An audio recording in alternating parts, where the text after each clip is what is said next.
कहानी का संक्षिप्त विवरण लेकर आई हूँ।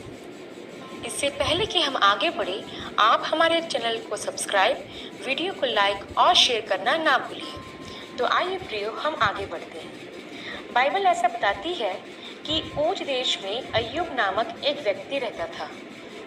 वह परमेश्वर का भय मानने वाला और बुराइयों से दूर रहने वाला और खराई से चलने वाला व्यक्ति था। बाइबल दर्शाती है कि अय्यूब के 7 बेटे और 3 बेटियां थीं।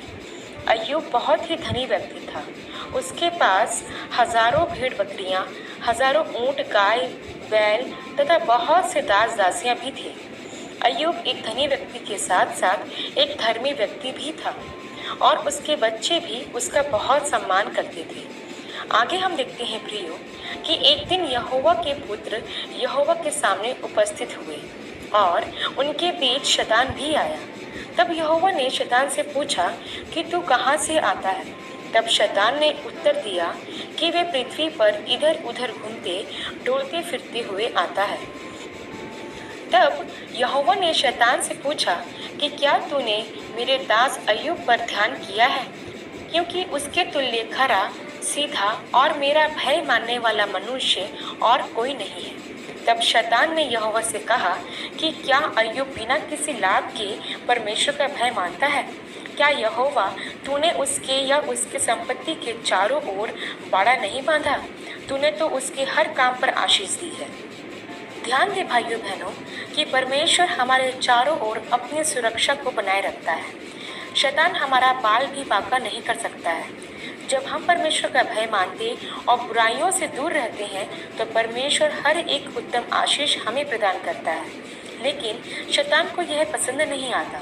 जैसे हम यहाँ देखते हैं कि परमेश्वर ने अय्यूब को हर एक उत्तम आशीष दी थी, लेकिन शैतान ने परमेश्वर से ही सवाल किया कि अय्यूब बिना लाभ के तेरा भय नहीं मानता।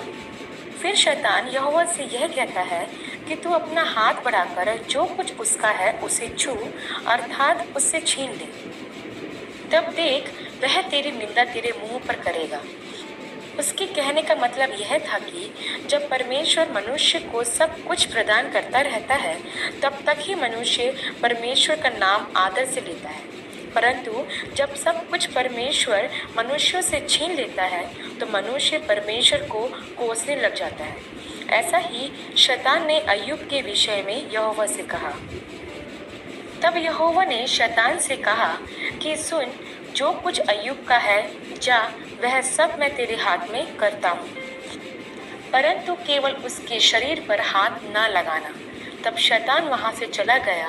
तब आगे हम देखते हैं प्रियो कि शैतान के द्वारा अय्यूब पर बहुत सी विपत्तियां डाली गई, अर्थात उसके पशुओं में बैल और गदहियों को शेबा के लोग ले गए और भेड़ बकरियों को आकाश की आग ने भस्म कर दिया और उसके ऊँटों को कसदी लोग ले गए और उसके सारे सेवकों को तलवार से मार डाला गया और एक बड़ी प्रचंड वायु से उसके बच्चे जिस घर में थे वो घर गिर पड़ा और उसके बच्चे मर गए और उसका सब कुछ अर्थात बेटे बेटियां, धन संपत्ति नाश हो गए। तब अय्यूब सिर मुड़ाकर भूमि पर गिरा और दंडवत करके कहने लगा कि मैं तो अपनी माँ के पेट से नंगा निकला और नंगा ही लौट जाऊंगा। यहोवा ने दिया था और यहोवा ने ही ले लिया, उसका नाम सदा धन्य हो। यहाँ पर हम एक बात को देखते हैं प्रियो कि इतनी विपत्तियों के बाद भी अय्यूब ने परमेश्वर से कुछ भी शिकायत नहीं की, बल्कि उसके नाम को धन्य ही कहता रहा। तब आगे हम देखते हैं प्रियो, फिर से यहोवा के सामने शैतान उपस्थित हुआ तथा फिर यहोवा ने पूछा कि तू कहाँ से आता है? फिर से शैतान ने उत्तर दिया कि वे पृथ्वी पर इधर उधर घूमते डोलते फिरते आता है। तब यहोवा ने फिर से शैतान से कहा कि तूने मेरे दास अय्यूब को अब भी देखा कि तूने मुझे उसका सब कुछ सत्यानाश करने को उभारा, तब भी वह अब तक अपनी खराई तथा धार्मिकता में स्थिर बना रहा। तब शैतान ने यहोवा से कहा कि मनुष्य अपने प्राण के बदले अपना सब कुछ दे देता है, इसलिए केवल अपना हाथ बढ़ाकर उसके मांस और हड्डियों को छू, तब वह तेरे मुंह में निंदा करेगा। तब फिर से यहोवा ने कहा कि उसका शरीर मैं तेरे हाथ में देता हूँ, परंतु उसके प्राण को कोई हानि न देना। यहाँ एक सीखने की बात है कि परमेश्वर की इजाज़त के बिना शैतान हमारे प्राण की कुछ हानि नहीं कर सकता।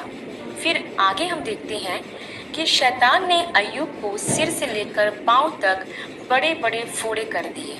तब अय्यूब को शारीरिक पीड़ा सहनी पड़ी। तब वहाँ अय्यूब की पत्नी आई और उससे कहने लगी कि अब भी आप परमेश्वर में खराई से चलते रहेंगे, अब तो परमेश्वर की निंदा करो।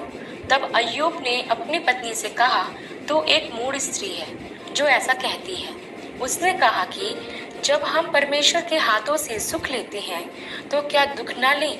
इन सब बातों के पश्चात भी अय्यूब के मुख से यहोवा के लिए निंदा नहीं निकली। फिर आगे हम देखते हैं प्रियो, अय्यूब की इस पीड़ा को सुनकर अय्यूब के मित्र उससे मिलने को आए। उसके मित्रों का नाम था एलीपज, बिल्दद और सोपर। जब उन्होंने अय्यूब की दशा देखी तो वह उसके साथ विलाप करने को भूमि पर बैठे तथा उन्होंने अय्यूब पर कुछ सवाल उठाए। एलीपज ने अय्यूब की वफादारी तथा ईमानदारी पर सवाल उठाए। उसने कहा कि मनुष्य परमेश्वर के किसी काम का नहीं। उसने कहा, तू परमेश्वर के साथ वफादार नहीं होगा। उसने अय्यूब की ईमानदारी में संदेह किया, इसलिए तेरे साथ ऐसा हुआ।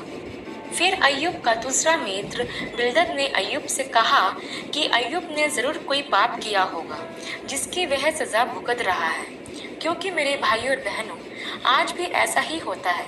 अगर कोई मनुष्य किसी बीमारियों या तकलीफों से गुजरता है तो हमें ऐसा ही लगता है कि ज़रूर उसने कुछ पाप किया होगा, इसलिए ये बीमारी या परेशानी इसके जीवन में आई होगी।